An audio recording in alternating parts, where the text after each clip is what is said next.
On est toujours dans Ilchot Brachot, dans Siman, Reshbet 202, chapitre 202 dans Rachaim. On s'est arrêté tout ce qui est la bracha sur le vin. On a vu qu'il y a différentes sortes de vins, vin sucré, vin salé, vin épicé. Ok, non, il y a des vins avec plusieurs, des punch. Ouais, le punch. Vous connaissez c'est quoi ce punch? Punch, c'est comme un cocktail qu'ils font. Des fois, c'est avec des mélanges de vin, tout ça. On a dit qu'à partir du moment où ça a le goût du vin, c'est majoritairement du vin. Alors, on fait la bracha de Boré Peria Geffen. Si ce n'est pas majoritairement du vin, même si c'est un goût de vin, d'après nous les Sfaradim, on ne fait pas la bracha de la Geffen. Après les Ashkenazim feront la bracha de la Geffen parce qu'ils sont posés comme le Shulchan Aruch. Le jus de raisin, on a dit qu'on fait jus de raisin. La bracha de la Geffen. Maintenant, il y a ce qu'on appelle dans le marché du jus de raisin reconstitué. Ça vous dit quelque chose? C'est quoi le jus de raisin reconstitué? C'est un jus de raisin qu'on a pris, qu'on a cuit, jusqu'à, vous savez que quand on fait cuire quelque chose, ça s'évapore, c'est normal, mais il reste après l'essence de la chose, c'est-à-dire il reste le concentré de cette chose-là. Jusqu'à qu'on obtient, en faisant cuire ce jus de raisin comme une couche de sucre, comme une couche de, pas de sucre, mais de miel, du raisin, enfin de sucre raisin, du raisin. Ok. Et après, qu'est-ce qu'on fait? On rajoute de l'eau, on mélange, et ça permet de faire beaucoup plus de bouteilles. Ok. Ça va d'un litre de vin, tu fais bien cuire, enfin de jus de raisin, ça te fait comme un concentré, ok, comme du tesser à la menthe, ok. Et tu mets tac, hop, et tu as un petit goût de vin là, comme ça, tac.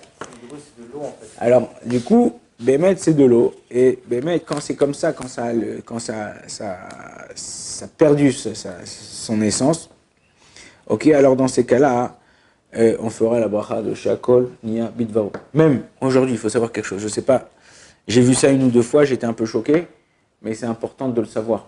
C'est important de le dire. Vous achetez des fois pour Shabbat, des boissons. Il y en a qui achètent du coca, il y en a qui achètent du Pepsi, il y en a qui achètent du jus d'orange, Minute Maid, ouais, ils achètent des nectars de mangue, de ça, machin. Mais des fois, ils achètent aussi du jus de raisin, enfin un jus à base de raisin.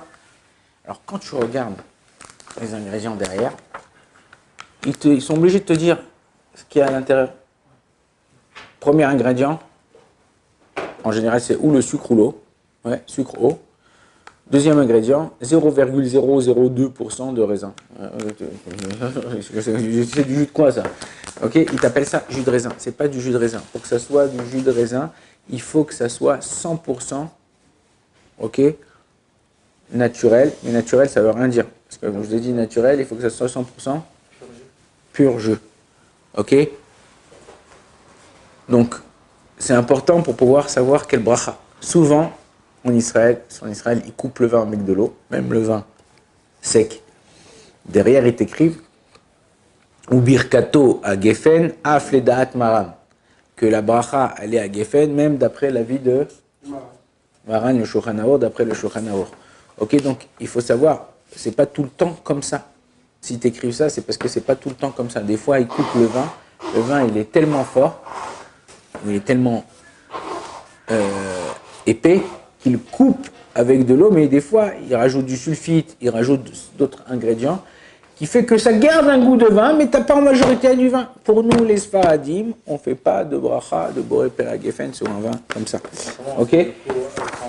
Quand il y a une feuille de vin, comment on sait du coup si il y a écrit dessus, tu regardes, tu connais, en général, il y a des marques aussi qui sont connues. En général, derrière, c'est marqué ce que je vous ai dit, que la bracha, elle est à Geffen d'après ma main, tu regardes c'est quoi le Hercher, s'il y a un bon Hercher.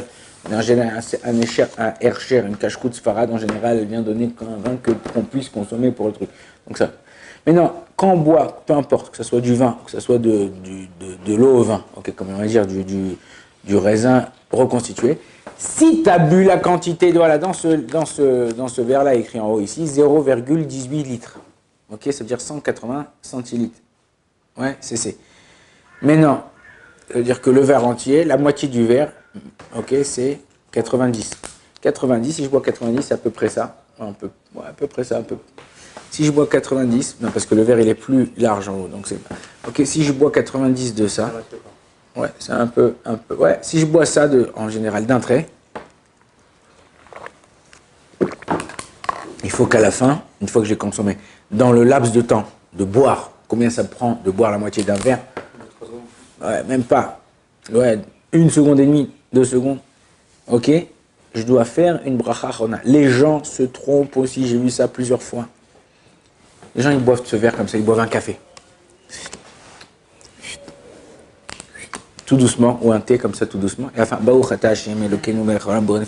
n'y a pas de bracha chona sur quelque chose que tu bois lentement. Si tu bois du coca frais très lentement, parce que quand tu bois, sinon ça te fait pétiller les yeux, le gaz il sort par les yeux. Ok, si tu bois lentement, tu fais pas de bracha chona. Quand tu as bu la quantité d'un demi-verre à peu près, même un peu moins, d'un trait comme je viens de le faire, alors là, dans du vin ou dans n'importe quelle autre boisson, il y a une bracha chona. Si c'est du vin, c'est à la geffen, vers le péria geffen.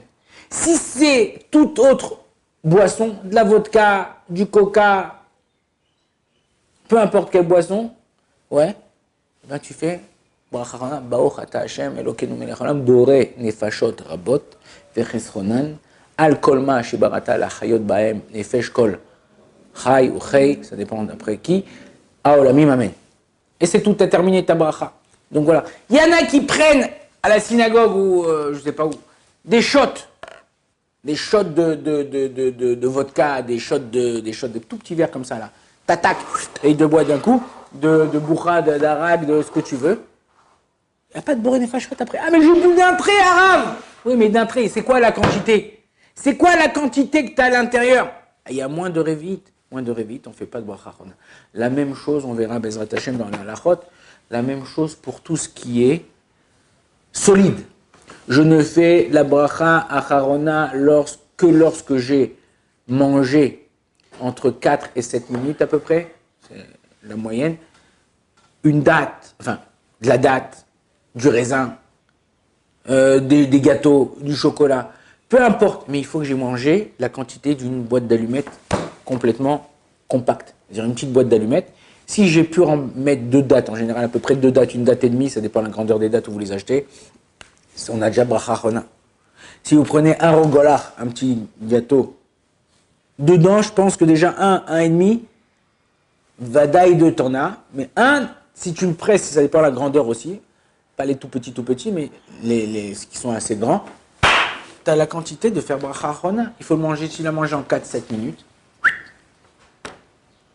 tu dois faire bracha chona. Donc il faut faire attention à ces choses-là. Ok, on continue dans Seif Bet du Shulchan Aruch. Je lis le Shulchan Aruch et je le traduis, je l'explique. Et après, on verra toutes les lois qui ressortent de ce Shulchan Aruch. À Bosser, Kozman Shelo Igal Irful Alavan. Le Bosser, c'est quoi? C'est le raisin qui n'est pas encore mûr. Ok, il n'est pas encore arrivé à 100% de sa grosseur finale. Ok? Et qui n'est pas arrivé, le Shulchan Aruch, il compare ça à la fève blanche. Ils avaient une sorte de fève à l'époque blanche. Mais Varech Boré Peri Adam, on fera la bracha sur ce raisin puisqu'il n'est pas mûr encore. Il est mangeable, mais il n'est pas mûr. Il y a 3 degrés. Il y a mûr, ok, que je puisse manger. Après, vous avez entre les deux il n'est pas super bon à manger, mais il est pas, c'est pas immangeable. Et après, tu as le plus bas degré, c'est où il est tellement amer, tellement âpre que tu peux pas l'avaler, tu peux pas le manger, tu le rejettes. Lorsque c'est qu'il est apte à être mangé le raisin, je fais boré péréaetz. Et à la fin, si j'ai mangé la quantité comme on a dit tout à l'heure, je fais à la etz val péréaetz. Ce qu'on appelle dans la halacha birkat me'ain shalosh. Ok, pourquoi me'ain shalosh? Parce que c'est pas parce qu'il y a 3 brachot. Me'ain, c'est comme les 3. C'est quoi les 3? On parle du birkat Amazon. À l'époque du birkat Amazon, il y avait 3 brachot. C'est important de savoir chaque chose, pourquoi on l'a fait, comment on l'a fait. Et étant donné que dans cette bracha, c'est rappelé 3 points précis du birkat Amazon, donc ça s'appelle birkat me'ain shalosh. Comme si c'était le birkat Amazon. D'ailleurs, il y a une marloquette, une divergence d'esprit, d'après on la verra Bezrat Hashem dans les autres chapitres, des poskim, si Bediavad, quelqu'un il a fait Me'ain Shalosh à la place du Birkat Amazon, est-ce qu'il l'a acquitté ou pas? Ok, c'est très important. Deuxième possibilité, c'est amer, ou c'est âpre, ou c'est un peu acide. Acide, c'est le mot le plus médouillac, plus précis.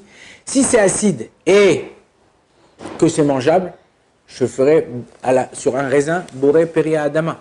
Je ferai boré péria adama. Pourquoi?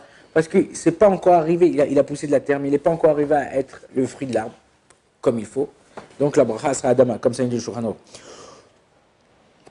Quand il a grandi d'une certaine grandeur, où il est bien mûr et il est arrivé à la grandeur d'une fève blanche, on fera boré pérez.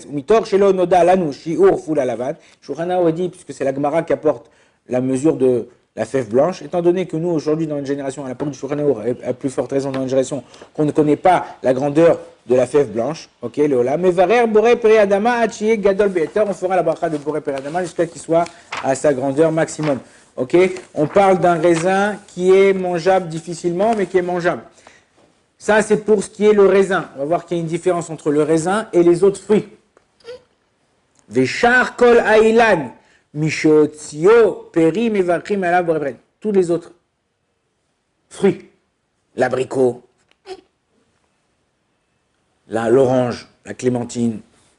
À partir du moment où il a sorti son fruit, et qu'on peut le consommer, même s'il est un peu acide ou quoi, ok, alors on pourra faire la bracha de boré péri à etz. Par contre, au bilvad, chez l'oyemar au afutz be'etar, qu'il ne soit pas amer ou acide, à un point qu'on ne peut pas le consommer, ou très très très très difficilement. Dans ces cas-là, on fera la bracha de shakol yamidbaro sur un abricot. Comment c'est possible? Moi, j'ai mes enfants en bas de la maison, il y a un abricot. Et des fois, dans les écoles en Israël, nous on joue au billes, mais eux ils jouent à l'abricot. C'est quoi l'abricot? Ils prennent les noyaux et ça s'appelle en hébreu gogoïm. Okay, ils prennent les noyaux, ils jouent avec les noyaux. C'est les gens qui font de la tapette, je sais pas comment ça s'appelle le truc là, les gens à côté du mur qui arrivent plus loin. C'est un jeu des enfants en Israël. Mais qu'est-ce qu'ils font? Des fois, ces enfants-là, ils n'attendent pas qu'on achète des abricots et qu'on les amène à la maison et qu'ils mangent, ils gardent les noyaux, ils les font sécher. Qu'est-ce qu'ils font? Et en bas, ils ont des petits abricots, ils sont encore verts, ils commencent à devenir orange-vert comme ça. Ils sont pas encore trucs. Des fois même, eux, ils les mangent. Pour eux, c'est comme les bonbons. Aujourd'hui, vous savez, ils font des bonbons, des tubes comme ça ou des plaques comme ça, assez acides, sucrés comme ça. Ouais, eux, ils adorent ça et tout ça. Bon, faire attention qu'il n'y a pas de bête, tout ça, mais dans ces cas-là, la bracha, elle peut être shakol yabit voro si c'est pas cuit. Le Rama, on termine avec ça, il nous dit comme ça. Ve'yesh omrim, des al-charouvim. Il y en a qui disent que sur le karoub c'est un arbre, c'est un fruit qui met 70 ans à pousser. Ok, c'est sous forme de, on dirait, alors vous n'avez pas vu parce qu'on ne peut pas, vous avez tous mangé des haricots verts. Haricots verts, c'est un tube comme ça. Et ces haricots verts, ou les petits pois. Ok, les petits pois, ça arrive comme ça. Mais en vérité, c'est quoi? Les petits pois, ils sont comme dans une charvoule, comme dans une raille comme ça. C'est une forme de raille avec des traits, ok, comme les rails. C'est un peu circulaire. Et c'est marron comme ça, ça arrive marron. Tu le manges, c'est comme du miel. Aujourd'hui en Israël, ils font de la mimrar, ils font de la tarte à tartiner, la pâte, pardon, pas la tarte, pâte à tartiner de caroube. Ils mélangent avec de la noisette, du caroube, tout ça. C'est très très bon pour la santé, très bon pour les os. D'ailleurs, Rabbi Shimon Bar Yochai, quand il a été pendant 13 ans dans la grotte, il y a 2 miracles qui sont passés. Il y a eu un fleuve, enfin un ruisseau qui a commencé à couler. Et deuxième chose, il y a eu un arbre de caroubier, et de là, il se nourrissait, il mangeait du caroube. Le caroube, c'est un peu comme la date. C'est-à-dire que tu l'ouvres, il y a des noyaux à l'intérieur, et tu manges, c'est un peu comme la date, et ça, c'est très nutritif. Donc, ok, alors il dit le Rama de Alachrobim eno mevarer boré perietz hasheyerae kemin sharsheraot shel charubim. Dit sur le charoub, on ne fait pas boré perietz jusqu'à qu'on voit comme ces rails là qu'on a dit dessus. Vechen bezetim ad shigdel anet sebza, même pour les olives. En Israël, il y a plein d'oliviers un peu partout. Quand tu l'accueilles, il faut que le bourgeon ou la feuille qui est autour, il soit sorti. Donc, dans ce cas-là, tu pourras faire boré pérez. Et kodem lachen, mais c'est avant que ça arrive à ce niveau-là. Mivareh boré péré adama, vechenka, on fera la bracha de boré péré adama. Et c'est ça l'essentiel de la lacha. Demain, Bezrat Hashem, on verra la suite du din. Baruch Adonai leolam. Amen, amen.